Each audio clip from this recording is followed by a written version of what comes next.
ଯାତ୍ରା କାର୍ଯ୍ୟକ୍ରମରେ ଆପଣଙ୍କୁ ସ୍ୱାଗତ କରୁ। ଆସନ୍ତୁ ଆମେ ପାଳକ ପ୍ରେମାଶିଷ ସତମାଙ୍କ ଦ୍ୱାରା ଲିଖିତ ଆଜିର ଡିଭୋସନ ବିଷୟରେ ଚର୍ଚ୍ଚା କରିବା।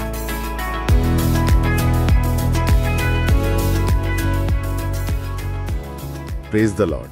आज आमे गोटे बहुत गंभीर विषय कथा हेबा। पास्टर प्रेमाशीष सतमनंकर गोटे लेखा अच्छे आत्मा और मनर समन्वय। हाँ, प्रेज द लॉर्ड। एटा बहुत भलो विषय। एथिरे गोटे मुख्य प्रश्न उठुछि जे जदि आमे ख्रिस्टियन त हमर खत्मा नुआ हेछि तेबे भी एबे भी आम भितरे काहेकि संघर्ष माने गर्व बा आउ किछि दुर्बलता ए सब काहेकि? ए प्रश्नटा प्राय समस्तंका मन को आसे। आउ देखंतु माथ्यू 12:35 कहूछि भल लोक निज हृदयर भल भंडाररू भल जिंस बाहर करे। तो जदि समस्या हृदयरू आसुछि तेबे बाइबल अनुसारे ए हृदय जिनिसटा प्रकृतरे कोन? एकदम ठीक प्रश्न। आज आमे सेटा टिके बुझिबाकू चेष्टा करिबा आउ केमिति आमो भितरे गोटे सामंजस्य आसी परिबो से विषय देखिबा। हाँ, लेखा अनुसारे बाइबल जेतेबेले हृदय कथा कहूछि सेटा केवल आमर आत्मा यानी स्पिरिट नुहे। अच्छा, केवल आत्मा नुहे ना, एहा आमर प्राण यानी सोल को भी मिसेई की कहूछि, माने जोंठी आमर चिंता भावना इच्छा ए सबु रहे। ओहो, तेबे हृदय माने आत्मा आउ प्राण दुईटा जाक? हाँ, मोटा मोटी सेया। देखंतु हिब्रू 4:10 कोन कहूछि, परमेश्वरंक वाक्य एते शक्तिशाली जे ताहा प्राण ओ आत्मा को अलगा करि पारे आउ हृदयर चिंता आउ भावना को भी परखि पारे। एटा देखाउछि जे आत्मा आउ प्राण अलगा, किंतु हृदय शब्दटा ए दुईटीर संपूर्णता को बुझाउछि, आमर पूरा भीतरर मनीषटा। अच्छा, बुझिली। सेथिपई बोधे बाइबल कहे संपूर्ण हृदय रे विश्वास करो बा सेवा करो, माने पूराटा देकी। एकदम। प्रेरित 8:29 हेउ बा कलोसिया 3:22 से एका कथा आमर समग्र आंतरिक सत्ता। ठीक।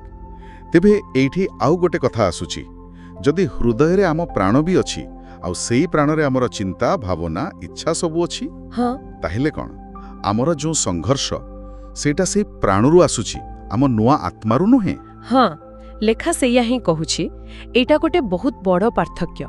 देखंतु उद्धार पाइबा बेले आम आत्मा पूरा नुआ हे जाए, परमेश्वरंक सहित जोड़ी हे जाए, किंतु आम प्राणटा माने आम मन आम इच्छा आम भावना सेथिरे पुराना अभ्यास पुराना चिंताधारा रही थाए, ताको बदलेबाकू पड़े, माने ताको नवीकरण करिबाकू पड़े। एकदम।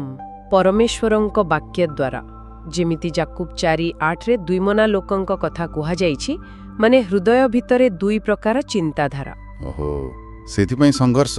हाँ, सेथिपई तो रोमियो 12:2 रे मन को नूतन करिबा कथा कुहा जाईछि।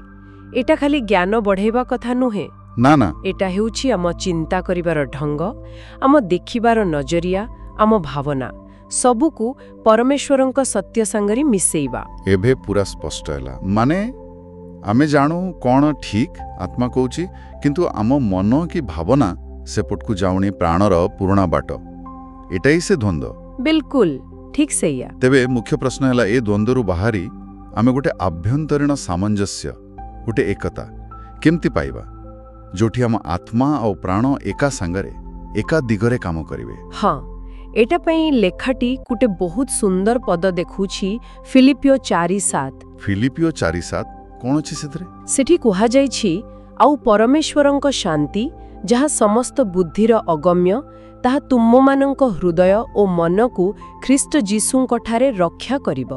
वाह, परमेश्वरंक शांति आम हृदय को रक्षा करिवो। हाँ, मूल कथा हैला जेतेबेले आमे आमर ध्यान जीसुंक उपरे रखू आउ जानी सुनी सचेतन भाबरे तांको शांति को आम हृदय भितरे राज्य करिबाकू देउ, ताको आसीबाकू देउ।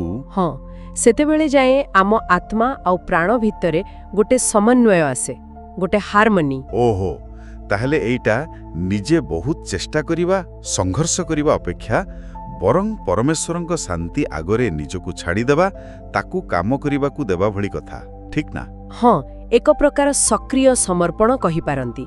आउ जेतेबेले एमिति हुए आम हृदय माने आत्मा और प्राण मिसिकी जेतेबेले एकतारे थाए सेतेबेले जहाँ माथ्यू 12:35 रे कुहा जाइछि भल भंडाररू भल जिनिस।